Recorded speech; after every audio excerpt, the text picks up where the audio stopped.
Hey guys, how's everything going? This is JSer. In this video, let's take a look at trusted HTML. So what is trusted HTML? As the name indicates, is trusted version of HTML. Well, kind of true.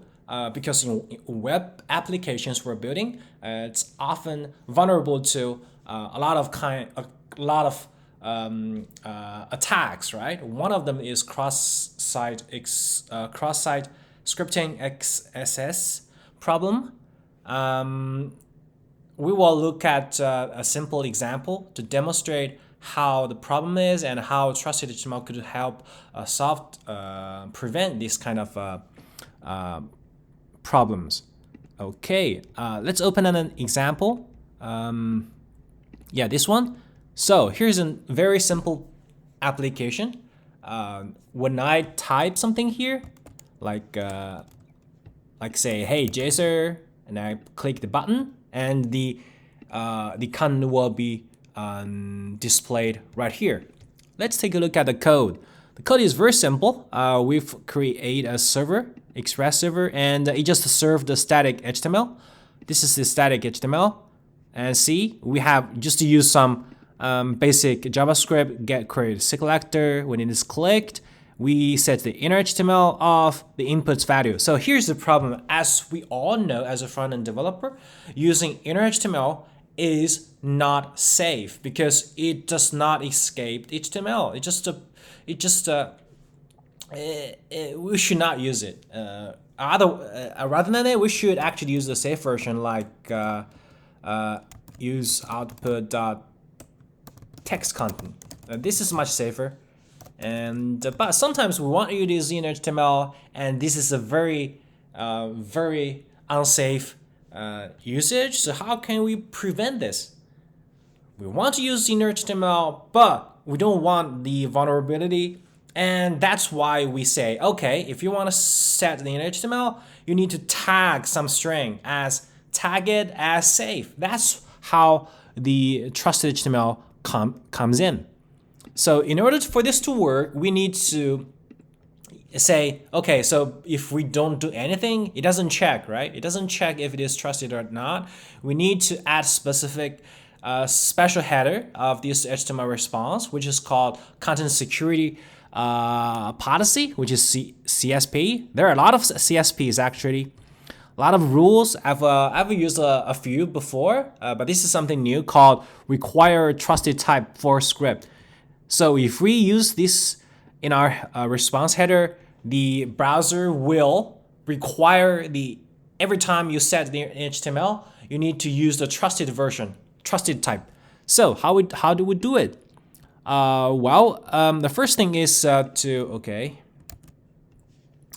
our server, we need to set the header, right? So yeah, this is it.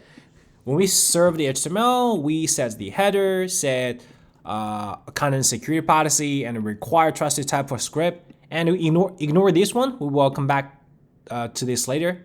And then yeah, and the header is set. Now let's see what happens. Reload it. Now it has a different version of HTML. If we take a look at the response header, there's one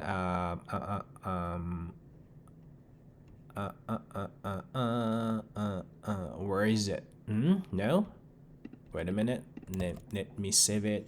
It should be running and reloaded. There is content. Why there is request header? God, here is the response header. You can see that there is a content security policy, require trusted type for script. Now let's see what happens for JSer. It doesn't work anymore, so it is not allowed. Oh, in order for this to demonstrate the original what's bad for the HTML, let's say JSer. Yeah, it looks good. But what if we say someone just input like some HTML, say a click here for $100 something, clickbait, and someone click it. Yeah, and now you have a link. Now this link could be linked to anywhere, but our users might see it and oh God, oh I want this $100 and go to some phishing site, and there's some security issues, right? So we need to actually disable it. Again, we enable the header. Now we're not able to even set the JSer, right? Set the normal string is not disabled. Is disabled. So you can see when we try to set the innerHTML, it says we have an error. Failed to set innerHTML property of element. This document require trusted HTML assignment. So yeah, this is because we set the header.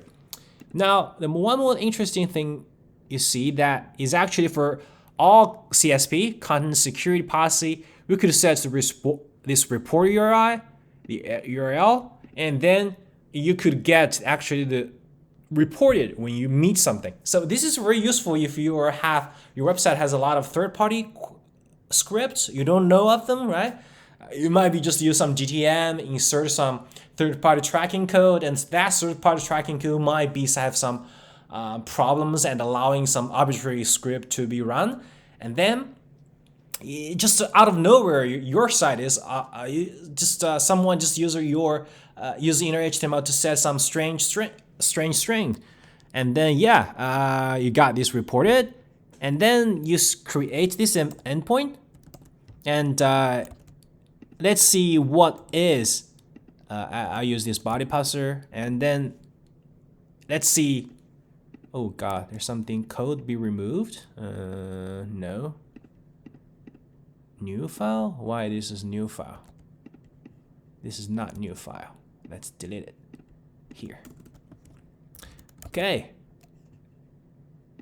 Now let's do it again. JSer, right? And then you can see that because we here log the request body, you can see that it's a JSON. CSP report, document URI, okay, refer, blah, blah, blah. It violates this is the rule we set, an original policy, and this is original rule we set, and the position enforce. And actually we could get to the line number, column number is actually the code where it is run. Yeah, here it is, here. Yeah, and then sample, blah, blah, blah. So yeah, so this is how you can track those CSV violations. Obviously, you should not do all this by yourself. There's other services doing for this. I remember there's Sentry, which will help you collect not only the JavaScript errors on your client, but also the CSV violations. Yeah, it's very useful, but maybe you need to pay some money.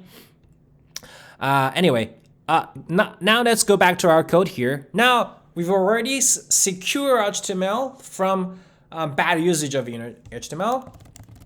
So how can we support the natural case, the valid case, right? The valid users, they want set name. Well, what you need to do is actually just use our TrustedHTML, right? Let's go back to our HTML here. Rather than set the innerHTML, we need to set the innerHTML to some policy create HTML, and then here we create this policy trusted type. This is create policy, some policy create HTML, and then yeah. So this means trusted types create policy. Yeah. Wait a minute. Is this in our code? Oh yeah. You can see that this is the factory code. And there's has empty HTML default policy stuff. We use this create a policy. It means this is arbitrary name, and then there is a method like you need to create. Let's create HTML, and then the create HTML here is just to return some safe HTML. You see, we actually if you get a string, we just escape the escape this anchor. And then, yeah, and then we could say that it is safe. And then if you want to say it's in HTML, we just say call this policy with this create HTML method, and then the response will be safe to set. So now let's see what happens now. Value is not defined. Okay, it's input value. Yeah, now it's safe to set. And what about the phishing link? Okay, Let's do it again. $100. Well, because we already escaped it, it's safe. So you might have a question that, hey, it's something I created. Might be there is a bug in it. Well, of course, actually that's true. If we just do nothing,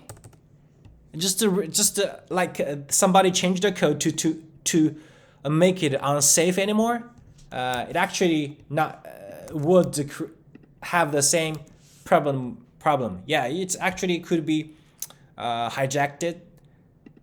So what that just means is that this trusted HTML is only enforcing the type. It isn't enforcing the implementation. So you can actually have all kinds of escape method in your code.